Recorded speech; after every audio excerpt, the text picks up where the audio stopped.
PT Paul Pierre, old photo is my brain securely bound behind my back. And today I'm going to talk about what it actually feels like, mentally and emotionally, what it feels like to work in a call center. Stay tuned. Oh my God. What have I done? Before I get to the main topic, I want to thank everybody who's bought my book, Press 1 for Murder. Press 1 for Murder is a book of fiction that I wrote loosely based off of some of my experiences working in a call center, but it's about a young guy named Jeremy who loses his marbles working in a call center, and a variety of his customers who call in on a regular basis because he works in a small regional bank. Some of his customers are turning up dead. They've taken the room temperature challenge, and the police think he is killing them off. I also have t-shirts for sale on teespring.com. I've got call center survivor t-shirts and Press 1 for Murder t-shirts and hoodies. So check those out when you get a chance. Working in a call center is a very stressful thing. The primary feelings you're going to experience while working in a call center, the primary destructive feelings you're going to feel are despair, anxiety, and hopelessness, which will eventually lead to depression. I'm completely serious. I'm not making fun here. This is what I felt. Now, I might be overly sensitive, but you will feel despair. You will feel hopelessness. You will feel anxiety, and you'll eventually be depressed because you have to go to this job every day. It'll eventually undermine your mental stability. It'll eventually eat away at your confidence. It'll eat away at any good things you've built up in your life. It'll eat away at you like an acid. It will come crushing in on you like you're sitting at the bottom of the deepest valley of the oceans, in the Pacific Ocean, and you're down there being crushed by the pressures above you. And you'll only have a couple of different options. Either stick with it, quit, or die at the job, die young at the job. I've seen people drop on the floor at these call centers. They just, boom, they hit the ground like a bag of wet sand. When you go into the interview in a call center, they always have a young, upbeat employee who's usually a manager on one of the teams or somebody from HR that comes out and they're like, "Hi there, welcome to Kamanawanali and Morton. This is where your future begins, buddy." They're all positive, they're all friendly. They're all just like, anything's possible, dude. You can do this. Anything is possible, And they come out and they tell you all about the job, and they tell you, during the interview, the people who interview you make you feel like this job is a perfect fit for you. They build up your confidence and they say you're a perfect fit. They make it seem like anything is possible. They make you feel like, wow, this is really a cool place. They tell you it's a friendly family atmosphere. They say it's a rock and roll atmosphere and you're going to have fun and every day is fun, and their only goal in the world is to make sure you're happy and you're having fun. And those of you who have done this know this is true. And they make it seem like anything's possible. They say, you know what, if you meet all your metrics and you do everything right, and you come with a smile on your face and you have fun, it won't be that bad, because within 6 months you'll get promoted and you won't be in the call center anymore. So you go through this real brief call center interview with one or two people. They usually hire you on the spot. And if you're younger, like when I was younger, you walk out going, your chest is all puffed up and your ego's inflated, and you're like, damn, I picked a good company. I'm going to make good money. I'm going to be making bonuses. I'm going to get promoted within 6 months. And you march back to your car and you're like, yeah, I did the right thing, man. This is a cool company. And you're strong, and you're driving home listening to Van Halen, Panama on the radio, and you got your windows down, and you're like, Panama, and you're just really psyched, or whatever the music is you're listening to. All of that starts to get stripped away from you, that excitement, that optimism, that fun, friendly, fuzzy feeling after one day of training. You go into training, and they hand you the Bible, Today it's a digital Bible, but in the old days it was a big, as I've shown all of you, the big 3-ring binder that's like 7 inches thick with all the material you've got to learn in a week or two. And you slowly start to get beat down. You start to feel the weight on your shoulders. It's like, oh Lord, this is a lot of information. How am I going to learn all this? And the one thing I noticed in training that I thought was particularly strange was all the people around me. I'd look around me and I'd look at some of the weird people in training, like morbidly obese men and women disheveled, unkept, dirty, smelly, their hair not combed. And they're all just like so happy, you know. They're just like, hey, you know, like, wow, we got a job, man, you know. And they're all talking about how easy it is to learn all this information. Every training class I've been in, all the other employees other than myself are like, oh, you know, the teacher will say, does everybody got this? And they're, oh, yeah, this is easy. We got this. We got it, you know.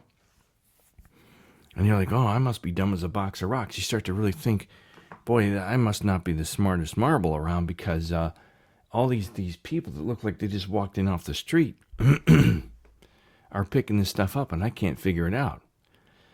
You know, and so you start to get beat down. The weight of the information they give you starts. You go from the driving in your car, playing Panama. You know, you got the radio turned up to 11. You're like, and after one day of training, you're like, oh my God, what have I done? You start to sink. You begin to sink. So you get through training. You survive training, and then you get out on the floor. And that's when you start to realize that you've crossed into some type of dystopian alternate dimension, a freak show of not just one or two morbidly obese human beings struggling to stay afloat in the middle of an ocean filled with sharks. You're surrounded by a freak show of indescribable proportions. It's just like this. It's like this giant room of just all these weird people of all walks of life. Just and if you could hear like music in your head, it'd be like Pink Floyd's "Dark Side of the Moon" would start playing. You'd be like, oh my God, and it gets worse because the minute you sit at the desk, you know, in training they tell you, don't worry, man, don't worry. You're gonna get out on the floor and we're gonna have coaches there. They're gonna walk around. They're gonna help you. And you're gonna have your manager, and you're gonna have team meetings. You're gonna have all of this support. You're gonna have all the support, you know. And you're not gonna be alone. Don't worry, little buddy. You're not gonna be alone. So they sit you at your desk, and you're like, I remember sitting there looking at all these people going, you know, these are some strange-looking dudes, man. And what happens when you start to realize that you've walked into a nightmare, a dystopian nightmare filled with freaks, like in an asylum, you start to feel like you're sinking. You start to say to yourself, oh my God, what have I done? That was a thought in my voice. The voice in my head is like, oh my God, what have I done? My heart would begin to sink, and I'd break out in a cold sweat. That's what will happen to you. Your heart will begin to sink, and you'll break out in a cold sweat, especially when the calls start dropping into your headset. They call it dropping into the headset because the calls come in. You hear a tone, it goes ding. Sometimes there's a whisper tone saying, billing. And you're like, oh my God, I've got to get into the billing system. And you begin to panic. You're real calm and cool until that first call drops in your headset, and you're sitting in the middle of this freak show surrounded by all these disheveled and brokenly, morbidly obese men and women who talk to themselves in the break room. They're like, yeah, do you like the Fritos? I love the snack machine because the Fritos, they taste so good. You know, it's really freaky. It's really weird.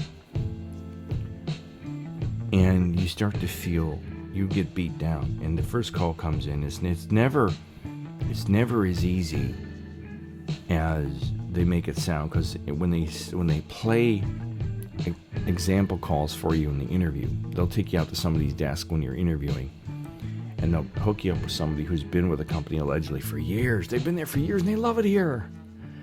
And they're always getting calls like, "Hi, this is Mr. Smith. I'd just like to get the balance of my bank account." "Well, sure, Mr. Smith. It's $88.66. "Well, thank you there, fine sir. Have a good day." Their first call, you always get this like, "What the fuck is all your people's problem? Your bank sucks, man. Do you know what you've done to me? I've got food to put on the table." You start to get beat down. Each call begins to, you know, oh, you're just broken down. And you get beat down and you're like, "Lord, save me from this hell." And this isn't something that happens over time. This is something that happens within the first week of taking calls. And all the coaches that they tell you, we're going to help you, all the the people on the floor, they're calling floor walkers or coaches and managers, they disappear. They always disappear. And it seems like when you get the most difficult call, that's when they're all gone. So you have these extreme feelings of abandonment, loneliness, hopelessness. There's a variety of horrible feelings that just pour into your soul and weigh you down. And they beat you down. You're hopeless. You're alone. You're just completely ravaged with just, oh my God, what have I done, Lord? Oh my God, deliver me from this torture, my Lord. It's awful. And the only way you can overcome these horrible feelings is you have to make up your mind that you're going to somehow survive. You're literally treading water in the middle of an ocean, and there's no land in sight. There's no ships going by. There's nothing but these huge waves, and you're stuck in shark-infested waters, and you've got to figure out a way to survive on your own by yourself. And it is the most emotionally draining, the most degrading atmosphere you'll ever work in. Now, of course, I'm sure there's worse things that you can do than a call center. But you're completely alone. Most people around me would just like disappear. Like there was this one lady I worked with at Verizon. Her name was Angela. And she was this real fiery little Italian woman. She was probably in her mid-50s, and she was just all full of vim and vigor, and she was going to go out there and knock these people on their ass, and she would march around the call center like she was a little Oompa Loompa on crack or something. And she was gone the first week. Gone. Just gone. I looked around and said, where'd Angela go? They're like, I don't know. We didn't know she wasn't coming back, but I guess we found out this morning she's gone. These feelings, the feeling of oppression and the feeling of abandonment, the feeling of hopelessness and depression, it weighs you down. You know, you're like, Help. I'm on the bottom of the ocean surrounded by sharks. You told me it was a fun atmosphere. A rock and roll atmosphere. Cash paid daily. But there's no cash, there's no bonuses. Only torment and depression. Help me, please, Lord. And it's because the people in the call centers, they got purple hair, they got piercings through their eyebrows, you know, they got tattoos over every inch of their body, they're morbidly obese, they're walking around like it's like a big giant elephant farm with people with headsets on. Has anybody seen my bag of Doritos? I think Billy in finance stole my Doritos. I'm going out tonight with the customer service team. We're going to go out for wings. I'm going to eat a bucket of wings and put them right up my ass. It is indescribable. It's indescribable how awful these call center jobs are. And the only way you can overcome it is to make up your mind to overcome it. To say to yourself, I'm going to succeed at this somehow. I'm going to find a way to swim and find land and get the fuck out of here. That's all you can do, is figure out a way to answer the calls, do it quickly, figure out a way to organize your computer and your desk so you know where everything is, and just somehow hope you're prepared for each call. And the other thing that makes you feel awful are the calls, especially if you're in an inbound customer service position. Inbound customer service, the customers, their calls are so bizarre. They're just so freaking weird. Like, people today are so fucked up in the head. If anybody wanted to do a psychological profile on the mental condition of the people in our country, just have the Russians or the Iranians or the Koreans tap into a phone line in any inbound call center and listen to how screwed up Americans are. We're just so messed up in the head. Like, you know, people will call in and say, I know you guys are taking money out of my account. I know you're doing it. Your bank sucks. They're always taking money out of my account. And it's like, what? You want to say what? You really think we're sitting here in some big office tapping into your account and taking a few dollars out so we can go buy beer? Is that what you really think, you stupid moron? But you can't say stuff like that. And it just feels like you're so beat down and you're so demoralized and shattered by what you're seeing, what you're experiencing, what you're hearing. eventually you're going to quit. Eventually you're not going to be able to take it unless you absolutely positively know there's no escaping, because you've got to put food on the table. You've got a mortgage at home. You've got kids. And you're sitting there thinking, I can't quit. I got the family at home. I got kids. I got the mortgage. I got to put food on the table. And those are the people that drop dead on the call center floor. You'll hear a boom. You look over. Oh, there goes Sally. Her heart burst today. Yeah. Oh my God. What have I done?